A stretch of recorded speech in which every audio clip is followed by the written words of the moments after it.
I want to ask you about something else here, a really serious story out of the U.S. that I think maybe people in Australia have missed.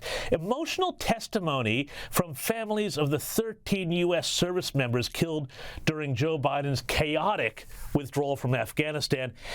And they have, well, I'm going to just play a little grab here, and you can see what they have to say. My heart started beating faster, and I started shaking, knowing that their son died from cancer and they were able to be by his side. Also wondering how someone could honestly, be so heartless. I mean, this is pretty damning stuff, and I think the president's reaction to some of these family members, it's just completely inappropriate and bizarre, don't you think? It goes back to the character and credibility and integrity of this president, quite frankly, and Joe Biden.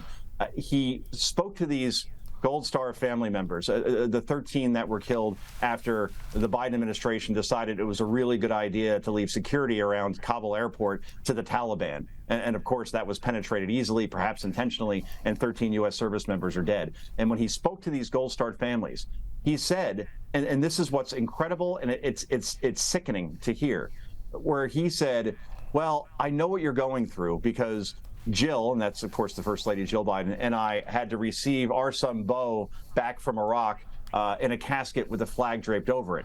And that did not happen. Beau Biden did serve in Iraq, but he came back home, and then he was diagnosed with cancer, and tragically, he died in his mid-40s. But to say that he was killed in action, that somehow he went through the same thing that these 13 Gold Star families went through when their family members were blown up trying to evacuate these folks, Americans and friends of America, out of Afghanistan, to say, oh, we went through the same thing, we know how you feel. I'm sorry, I'm not going to buy the excuse that Joe Biden's old and senile and he just simply misremembers it. He plays the Beau Biden card, his own son, far too often for his own political purposes. And again, it's just nauseating when you hear him equate what happened with Beau Biden to what these folks had to go through because of this president's actions or non-actions as it pertains to Afghanistan and that chaotic withdrawal.